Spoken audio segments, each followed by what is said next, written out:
Je t'avoue que ce décor, je sais pas trop ce que ça va donner. Le timing, on s'en rend pas forcément compte, mais c'est quelque chose qui est ultra important quand on est en train de changer. Oh, by the way, bienvenue sur ma petite addiction, la chaîne qui t'aide à perdre du gras du cul et à te sentir mieux dans ta peau. Dans la joie et la bonne humeur. Comme d'habitude. Partons du principe que tu as une relation pétée avec la nourriture, probablement aussi dans ta relation à toi, à ton corps, etc. On se connaît pas forcément là, ça se trouve tu découvres la chaîne et tu t'abonnes. Merci beaucoup. Mais si ça se trouve, ouais, t'es le genre de personne qui est très exigeante envers elle-même, qui a pas de temps pour elle parce qu'elle est tout le temps super speed ou à s'occuper des autres, etc., etc. Ce que t'aimerais, c'est être apaisé. En fait, c'est le mot qui revient quasiment 100% du temps. Te sentir bien, avec ton corps, te sentir bien avec tes émotions.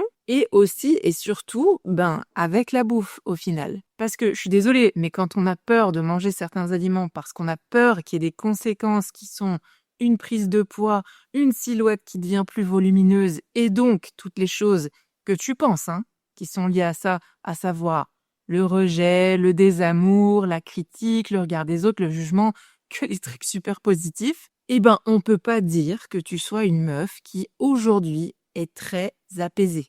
C'est pour ça que le mot revient tout le temps, c'est un truc que tu n'as pas aujourd'hui. Mais tu le recherches, donc ça c'est quand même positif. C'est que malgré ton fonctionnement, malgré toutes ces choses que tu t'imposes, parce qu'il y en a que tu subis, mais il y en a plein que tu t'imposes, ça je te le dis, il y a quand même une toute petite partie de toi qui a envie d'aller bien, qui a envie de s'apaiser, et c'est peut-être probablement la partie qui sabote certains de tes comportements, notamment quand tu fais un régime hypocalorique et où tu enlèves certains aliments. Cette partie de toi, elle sait que c'est n'importe quoi. Ton corps se rebelle aussi, ils font équipe. Et toi, tu peux pas lutter dans ces cas-là. La petite voix, j'en parle dans une autre vidéo. Je t'invite à aller la regarder et à t'abonner, bien sûr. La meuf qui force de ouf. Donc ça, c'est la base. T'as un quotidien qui te permet pas d'être épanoui. Toi, t'as un fonctionnement dans lequel t'es sûrement piégé qui fait que t'es pas épanoui non plus. Et t'as ce besoin, cette envie, ce désir d'aller mieux, mais tu ne sais pas comment faire. Or, le petit truc toxique qui est important de souligner à ce moment-là, c'est que, au lieu de te dire, attendez, qu'est-ce qui m'entoure là? Ah oui, j'aurais besoin de temps pour moi. Ah oui, j'aurais besoin de mieux manger. Plus manger, ça se trouve. Ah oui, j'aurais besoin de rire. De rire, en fait, je me rends compte que je rigole jamais au quotidien. Au lieu de faire ça, toi, tu vas te rajouter des trucs en te disant, voilà, à partir de maintenant, je fais attention, c'est sûr, je coupe le sucre, je coupe les graisses, parce que c'est ça qui fait grossir, C'est bien connu que manger de la graisse fabrique de la graisse. Non. Et du coup, tu te crées encore plus de stress, encore plus de tensions qui font que ça ne peut pas marcher. Et ce qui manque, et c'est le sujet de la vidéo aujourd'hui, c'est le timing. Quand tu es dans un mode un peu d'avoir des compulsions, des crises de grignotage, etc., qui bien sûr se soldent toujours par des insultes, la culpabilité, un poids que tu te rajoutes, parce que ça te pèse ce genre de choses, et que je ne connais personne qui soit bien dans sa peau en s'insultant régulièrement, mais ce trait de caractère que tu as, d'être genre impulsive et de « je vais prendre ça parce que ça se trouve je vais manquer » ou tu vois un peu ce comportement d'auto-sabotage, tu vois bien qu'il te dessert plus qu'autre chose, et pas un magnifique dessert d'éclairs au chocolat, on est bien d'accord que c'est pas ça dont on parle. Cette pression que tu te mets, cette rapidité à vouloir faire les choses sans même réfléchir, le contexte de vie qui te permet pas de ralentir, plus toutes les choses qui moulinent dans ta tête constamment, qui peut-être font que tu as un sommeil qui est altéré, tout ça, c'est lié à ton timing. Je vais te poser sincèrement la question, et si ce n'était pas le moment pour toi d'aller mieux? Et si tu devais rester comme ça, en fait, avec tes compulsions, qu'elles soient la journée ou la nuit, avec ton poids en plus, avec ta peur de grossir, etc., est-ce que, en fait, c'est pas OK de continuer de vivre comme ça? Et là, la première réaction que tu as quand tu entends ce que je te dis, peut-être que ça te serre le ventre, peut-être que ça ne te fait rien ou autre chose, mais ça, c'est un premier signe que tu dois écouter. Si quand je te dis ça ne va pas s'améliorer, ça ne va pas aller mieux pour toi, tu as une réaction physique ou une réaction émotionnelle, il est important que tu l'écoutes. Ça, c'est aussi ton timing. Si ça te fait rien inconsciemment, c'est qu'en fait, ça se trouve, c'est complètement OK pour toi de continuer comme ça. Même si tu dis que tu veux que ça change, il y a vraiment quelque chose qu'il faut prendre en compte dans le cerveau et l'inconscient. C'est cette partie rationnelle et cette partie qui est un peu plus cachée. Tu vois, là, toi, tu vas te dire, oui, je veux mincir, oui, je veux me sentir mieux. C'est une évidence, Lise, qu'est-ce que tu racontes? Mais l'autre partie, elle a hyper peur. Elle est terrorisée et elle est pas sûre. Mais du coup, il faut que tu prennes conscience que les deux existent. C'est pas que toi qui manque de volonté. Ça n'existe pas. C'est toi qui as envie d'aller mieux, ça je suis tout à fait d'accord. Mais si t'as pas pris la décision, parce que au fond de toi, donc cette réaction, hein, au fond de toi, t'es pas sûr, t'as pas envie d'aller mieux, bah ça n'ira pas mieux. Et c'est ok. Parce que c'est peut-être juste pas le moment. Ça veut pas dire que c'est pas possible, ça veut pas dire que ça n'arrivera jamais, ça veut juste dire que peut-être, là, maintenant, pour toi, c'est pas le moment d'aller mieux. Et encore une fois, je le répète, il n'y a aucun problème à ça. Parfois, ne rien faire, décider de ne pas toucher les choses, c'est aussi prendre soin de soi. C'est ok, moi j'ai envie d'être une princesse, mais est-ce que ça va arriver pour autant ?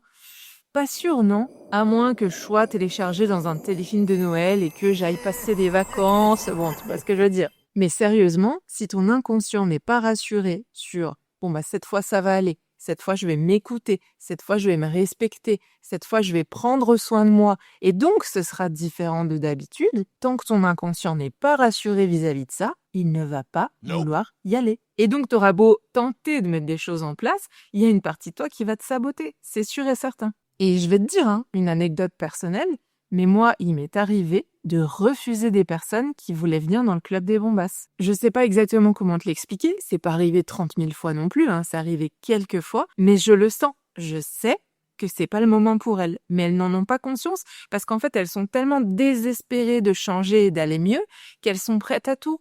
Et le problème, c'est que, moi, mon truc, il marche, mais je sais, je sens qu'il y a cette partie d'elle qui n'est pas rassurée. Et moi, j'ai beau parler à la partie rationnelle, j'ai beau faire de l'hypnose, etc. Je vais pas faire une séance d'hypnose avec quelqu'un qui vient rejoindre et candidater au club des bombasses. Mais dans ces cas-là, quand je sens que c'est pas le moment, je dis non. C'est pas possible, en fait. Moi, je ne veux pas que la personne vienne quand c'est pas le moment pour elle. Et là, encore, je sais pas si elle me verra dans la vidéo, je te fais un grand coucou. Il y a une personne qui m'a écrit aujourd'hui qui devait venir et qui m'a... En fait, elle est très courageuse d'avoir fait ça, hein, je te le dis sincèrement, qui m'a dit, en fait, j'ai réfléchi et je pense que là, c'est pas le moment, mais je viendrai à la session de janvier. Et c'est trop cool. C'est trop cool. Ça veut dire qu'elle est capable, là, de s'écouter, de savoir que, oui, il y a un peu les pétoches, mais elle sait qu'en janvier, ça ira mieux. Et elle a tout le temps de cheminer jusqu'à janvier pour savoir que, voilà, ça va bien se passer. Et puis, ça va aller mieux quoi qu'il en soit parce que même si elle ne vient pas, elle a quand même pris la décision de s'écouter. Mais je sais pas si tu te rends compte à quel point c'est positif. C'est vraiment trop cool de faire ça. Donc le timing, il est hyper important. Vraiment. Si c'est pas le moment pour toi d'aller mieux aujourd'hui, c'est ok. Ce sera plus tard. Et puis si c'est jamais, en fait au final, c'est peut-être parce que tu seras en accord avec ça. C'est changer, c'est inconfortable, on va pas se mentir. Faire des choses différentes pour avoir des résultats différents, c'est un truc qui est pas forcément confortable parce que tu sors d'une zone que tu connais, qui est douloureuse, hein, on va pas se mentir, mais il y a un certain confort de savoir que je suis comme ça. Mais non, c'est pas parce que t'es comme ça que tu dois rester comme ça, surtout si t'en souffres. Et encore une fois, il est important d'entendre que c'est pas parce que tu changes et que ça va aller mieux que tu dois changer tout immédiatement, tout de suite. Faut pas que ce soit brutal non plus, surtout pour toi. La volonté, ça suffit pas, il faut une méthode, il faut un cadre, il faut quelque chose qui te rassure, qui te sécurise et qui t'apaise. J'ai changé d'endroit parce que j'avais plus de batterie et il a fallu que je me branche ici. Voilà, tu sais tout. Ce qui est important de retenir par rapport à cette vidéo aujourd'hui, c'est que tu as besoin de te sentir en sécurité pour pouvoir changer. Tu as besoin de savoir que la méthode que tu vas suivre, en tout cas si tu suis la mienne, elle est douce. Elle demande des changements, évidemment, mais toi tu veux d'autres choses que ce que tu as toujours eu. T'as toujours eu peur de manger, t'as toujours minci puis regrossi, t'as toujours retiré des aliments, rajouté du sport alors que c'est pas forcément ton truc préféré. Là, les choses seront différentes, je vais m'impliquer, je vais m'investir, je vais faire des choses différentes, mais je ne vais jamais souffrir. Tu peux pas souffrir quand tu te reconnectes à toi. C'est impossible. Tu peux pas souffrir quand tu manges des aliments que tu aimes manger et qu'autrefois, tu redoutais de manger parce que tu avais peur de grossir. Tu peux pas souffrir quand tu retrouves de l'énergie, quand tu retrouves tes sensations de faim, de satiété, que tu te rends compte que t'as pas besoin de faire de sport pour mincir, que t'as pas besoin de changer des choses en les retirant loin de toi parce que elles sont mauvaises ou qu'elles sont bonnes. Ça n'existe plus. Et quand t'as plus ces règles et espèce de chose qui t'enferme en fait, hein, parce que vraiment ça te fout dans une boîte, et ben t'as la liberté d'exister. Et chacune a sa sensibilité, chacune a besoin de plus ou moins de temps. Il y a des meufs qui vont prendre leur place dans le club des bombasses immédiatement parce que c'est le moment, c'est sûr, elles ont vu qu'il y avait des résultats sur plein d'autres nanas, qu'elles savent que c'est une méthode qui marche, donc elles vont y aller. En plus, elles ont confiance en moi parce que elles me voient dans les vidéos, etc. Et puis elles me suivent peut-être avec les résultats de mes clientes, mais elles vont y aller immédiatement parce qu'elles ont décidé que c'était le moment. Et il y en a d'autres qui ont besoin de plus de temps, qui sont un peu plus abîmées peut-être, qui sont un peu plus sensibles, qui ont besoin d'un peu plus de transition. Pas que ce soit trop brutal, celles-ci, elles y viendront aussi, ou pas. Mais le timing est primordial. Elle donne quoi cette lumière sur est-ce que j'ai pas l'air d'être super fatiguée? Voilà ma petite bombasse. C'est important pour moi que t'entendes ça, que c'est pas forcément une question de volonté. Bon, de toute façon, c'est jamais une question de volonté, mais que c'est pas forcément une question de choix seulement, mais c'est aussi une question de timing. Il faut que ce soit le bon moment pour toi pour que tu puisses transitionner vers un état où tu te sens vraiment bien. Et si tu as besoin d'en discuter en direct avec moi, c'est tout nouveau, tout beau. J'ai décidé d'ouvrir 3 mini-coachings là ce mois-ci. Je pense que si ça plaît, je le ferai tous les mois, d'ouvrir 3 places pour discuter 30 minutes avec moi. Si tu as besoin de savoir justement qu'est-ce qu'il faut que tu fasses, qu'est-ce que tu devrais changer pour te sentir mieux, comment est-ce que je travaille, peut-être que tu as des questions là-dessus aussi, comment je peux t'aider, comment je peux t'accompagner, prends ta place. Il te suffit là de cliquer sur le lien juste dessous. Et puis sinon, on se retrouve dans une prochaine vidéo. Et en attendant, prends soin de toi, ma petite bombasse. Ciao!